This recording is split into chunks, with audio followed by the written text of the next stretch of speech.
Now I've got my box frame here.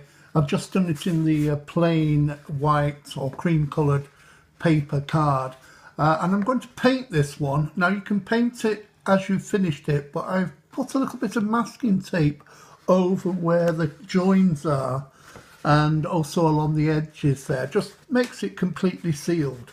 Now I've also got 3 pots of paint here, and I'm going to be painting this in various blues. So I've got a light blue, a medium blue and a darker blue. I'm going to start off with the lighter blue, and I'm just going to blend all the colours together, and I'm just basically going to streak it all in one direction.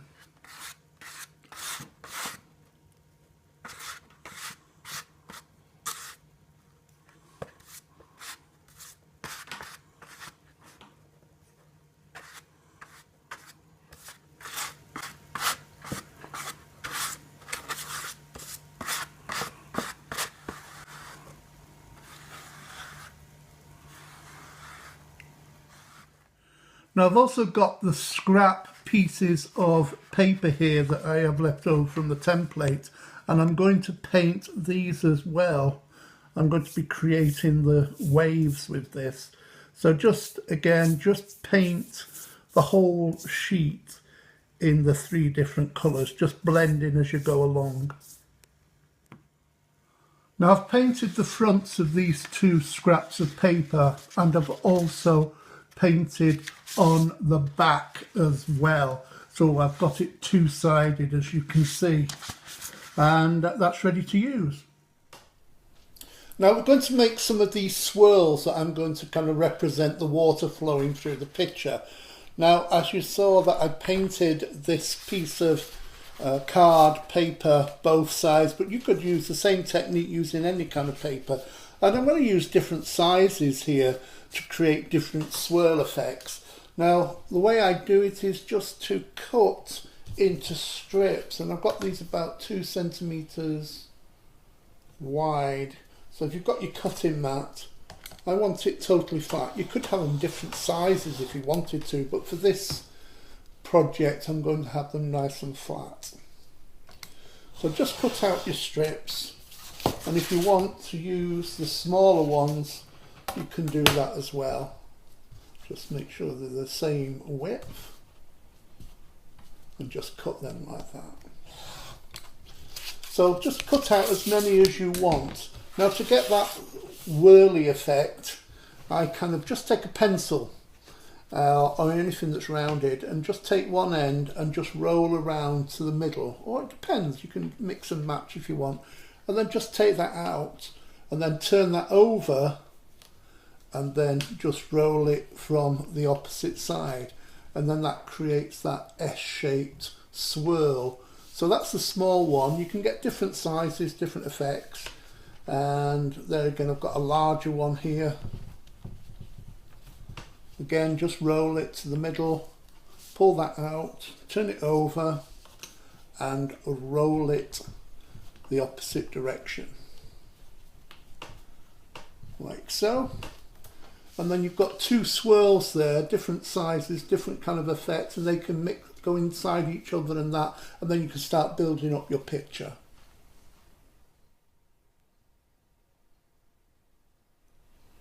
I've got an all-purpose glue here which will work fantastic for sticking these swirls down into the picture box, and I'm just going to put some onto a scrap of paper here. Now you can either take each of the swirls and then just dip it in, so you get the glue on the bottom, or you can take a brush and then just brush it across the bottom there like that. And then what you're doing is taking it over to the picture and you're starting gluing down the swirls into the box. A little more glue. I'm going to stick those down into it like that. Just press down a little bit. Like so. And then that one can go there. I'm just going to wrap it around like so. This is, you're creating like a water effect, so you can get them all going, mixing around in different ways. You can also do some like this, which is just a single swirl, and that could just fit into there like that. So you just carry on doing this with the swirls until you've built up that lovely water effect.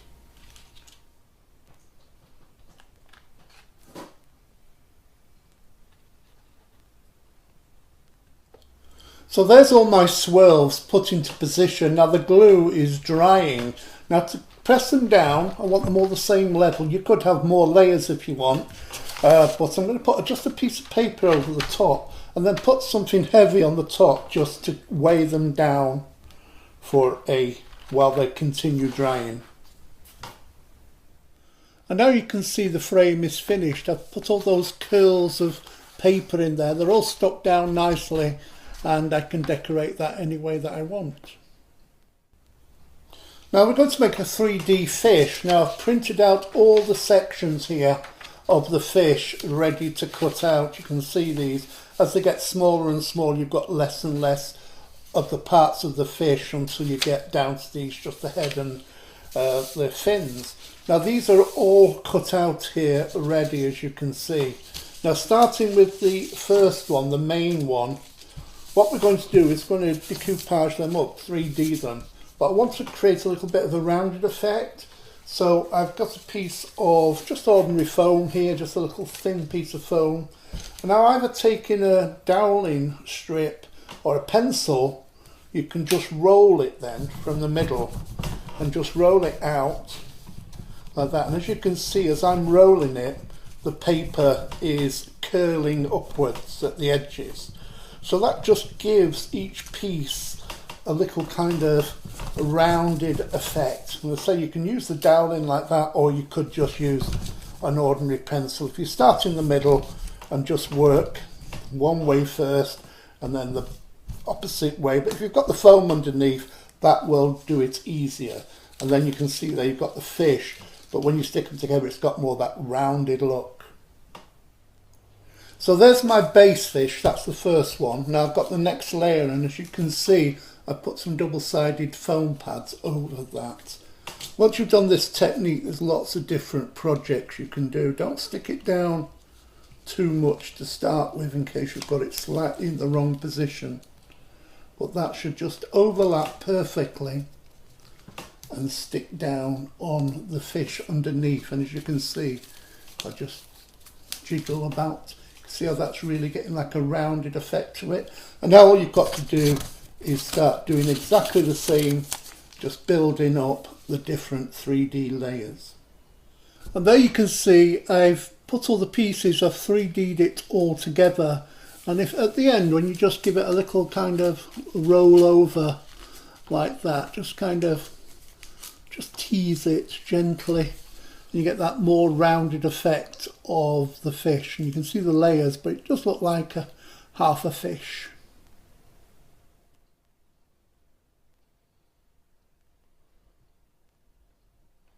Now, as you can see, the picture frame is finished. You've got the swirls and everything. I finished this fish, and I'm going to put the fish in the picture frame. On the back there, I've just put some double-sided tape, but you could use blobs of glue if you wanted to.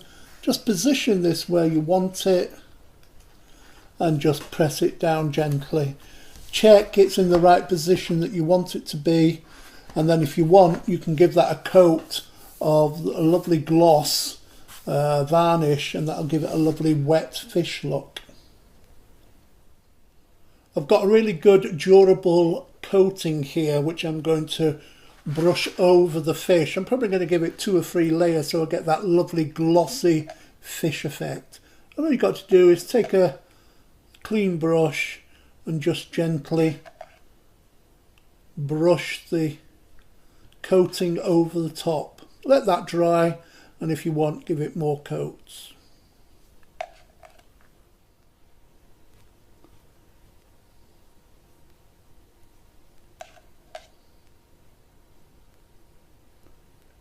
And there you can see the fish. That's just had 1 coat, but you can add more if you wish. Look how beautiful this fish has come out. It looks like it's been sliced in half like a real fish. And look at the glaze on that. Makes it look like it's fresh out of the water.